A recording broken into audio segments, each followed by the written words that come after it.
ఏపీలో సీఎం జగన్ తన పార్టీ అభ్యర్థులను గెలిపించుకునేందుకు ఎంతో కసరత్తు చేస్తున్నారు. అందులో భాగంగానే తనకు బద్ధశత్రువుగా మారి ఏకంగా సుప్రీంకోర్టుకు వెళ్లి బెయిల్ రద్దు చేయాలని కోరుతున్న రఘురామకృష్ణరాజును ఈసారి పార్లమెంటు గేటు కూడా టచ్ చేయకుండా చేయాలనే కసిలో ఉన్నారట. పిలిచి టికెట్ ఇచ్చి గెలిపిస్తే శత్రువులతో కలిసి తన పరువు తీస్తున్నాడు, పైగా బూతులు వాడుతూ రెచ్చిపోతున్నాడని జగన్ చాలా సీరియస్ గా ఉన్నారు. అందు గురించే నరసాపురం పార్లమెంటు నియోజకవర్గంపై స్పెషల్ ఫోకస్ పెట్టారట జగన్. ఇప్పటికే సామాజిక వర్గాల వారీగా ఓటర్ల వివరాలను తెప్పించుకుంటున్నారట.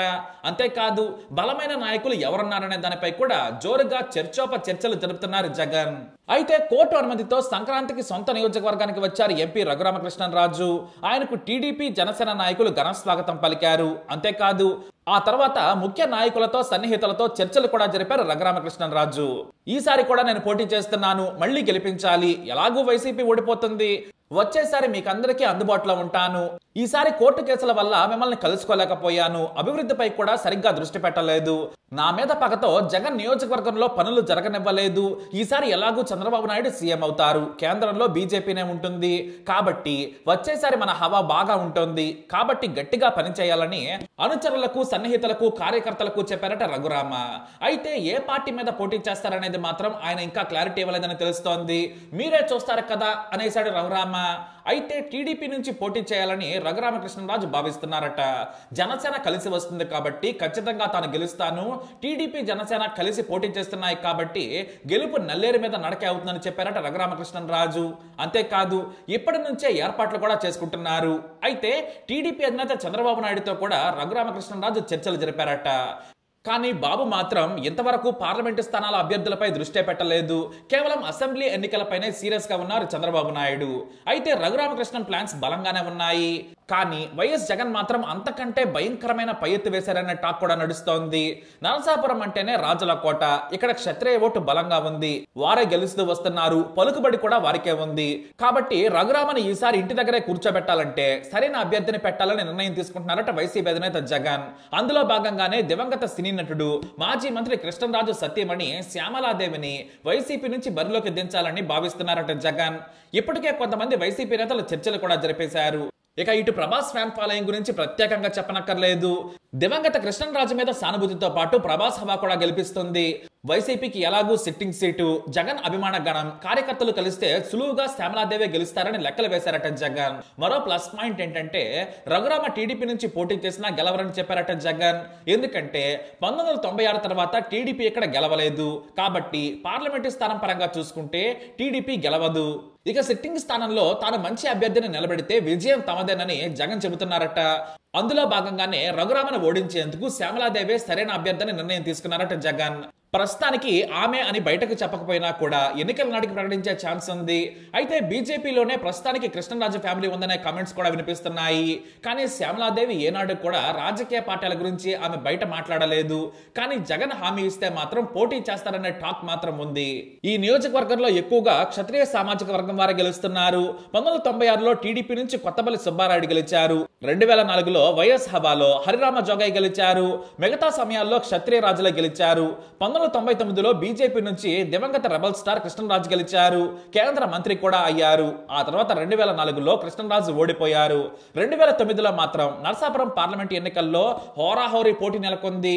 ఈ పోటీలో కాంగ్రెస్ నేత కనుమనూరి బాపిరాజు గెలిచారు. అయితే టీడీపీ నుంచి పోటీ చేసిన తోట సీతారామలక్ష్మి, ప్రజారాజ్యం తరపున పోటీ చేసిన గొబ్బల తమ్మయ్యలు విపరీతంగా ప్రచారం చేసి ఇద్దరు 4 లక్షలకు పైగా ఓట్లు సంపాదించుకున్నారు. వ్యతిరేక ఓటు చెల్లడంతో కాంగ్రెస్ సులువుగా విజయం సాధించింది. ఇక 2014లో బీజేపీ నుంచి గోకరాజు రంగరాజు గెలిచారు. వైసీపీ నుంచి పోటీ చేసిన వంక రవీంద్రనాథ్ కొద్ది తేడాతో ఓడిపోయారు. కానీ 2019 ఎన్నికలు ఇక్కడ ఆసక్తికరంగా మారాయి. వైసీపీ నుంచి రఘురామకృష్ణరాజు పోటీ చేశారు. టీడీపీ నుంచి వెంకట శివరామరాజు పోటీ చేయగా జనసేన నుంచి పవన్ కళ్యాణ్ సోదరుడు నాగబాబు పోటీ చేశారు. అయితే ఇద్దరు రాజులు ఢీకొట్టారు. ఆర్థికంగానూ బలమైన నేతలు కావడంతో పోటీ హోరాహోరీగా సాగింది. వైసీపీ నుంచి పోటీ చేసిన రఘురామకృష్ణరాజుకు 4,47,594 ఓట్లు వచ్చాయి. టీడీపీ నేత వెంకట శివరామరాజు 2వ స్థానంలో ఉన్నారు. ఆయనకు 4,15,685 ఓట్లు వచ్చాయి. ఇక నాగబాబుకు 2,50,000 ఓట్లు వచ్చాయి.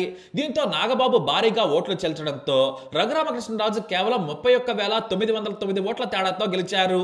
ఇంత పెద్ద పార్లమెంటు నియోజకవర్గంలో ఇది చాలా తక్కువ మెజారిటీ. ఈ 2019 ఎన్నికల స్ట్రాటజీనే అనుసరించే రఘురామకృష్ణరాజు సులువుగా గెలుస్తానని చెబుతున్నారట. ఎందుకంటే టీడీపీకి జనసేనకి కలిపి తనకంటే ఎక్కువ ఓట్లు వచ్చాయి. ఒకవేళ రెండు పార్టీలు గత ఎన్నికల్లో పోటీ చేస్తే వైసీపీ ఓడేదే, కానీ విడిగా పోటీ చేశాయి కాబట్టి తాను గెలిచాను. ఈసారి టీడీపీ నుంచి పోటీ చేస్తాను, రెండు పార్టీలు కలిస్తే సులువుగా 6.5 లక్షల ఓట్లు వస్తాయని రఘురామ తన అనుచరులకు చెప్పారట. కానీ రఘురామ ఏ పార్టీ నుంచి పోటీ చేసినా కూడా వైసీపీ గెలుస్తుందని ధీమాగా ఉన్నారట జగన్. ఎందుకంటే 1991 నుంచి ఒకసారి గెలిపించిన నేతను మరోసారి గెలిపించలేదు, కాబట్టి రఘురామకృష్ణరాజుకు ఛాన్స్ లేదని చెబుతున్నారట జగన్. కానీ తాను వేరే పార్టీ నుంచి పోటీ చేస్తున్నాను కాబట్టి తనదే విజయం అంటున్నాడు రఘురామకృష్ణరాజు.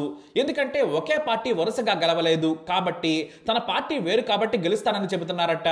వైసీపీ చీఫ్ మాత్రం ఈసారి రఘురామను ఓడించేందుకు శ్యామలాదేవే సరైన అభ్యర్థి అని భావిస్తున్నారు. అయితే ఇక్కడ మరో ట్విస్ట్ ఏంటంటే బీజేపీ కూడా ఆమెనే బరిలోకి దించాలని భావిస్తోంది. మరి శ్యామలాదేవి రాజకీయాలపై ఆసక్తిగా ఉన్నారా, ఉంటే ఏ పార్టీ తరపున పోటీ చేస్తారనేది ఆసక్తికరంగా ఉంది. ఎందుకంటే ఇక్కడ 2 సార్లు బీజేపీ గెలిచింది, పైగా 2004 నుంచి మెజారిటీ 1,00,000 లోపే ఉండడం కూడా విశేషం. ఓటర్లు విభిన్నంగా పార్టీలు అంచనా వేయకుండా తీర్పునిస్తున్నారు. మరి జనసేన టీడీపీ పొత్తుతో రఘురామకృష్ణ బయటపడతారా, లేదంటే కృష్ణరాజు సతీమణి శ్యామలాదేవిని నిలబడతారా అనేది చూడాలి. ఒకవేళ నిలబడితే మాత్రం ప్రభాస్ ప్రచారం చేస్తారా లేదా అనేది కూడా మరో ఆసక్తికర విషయం.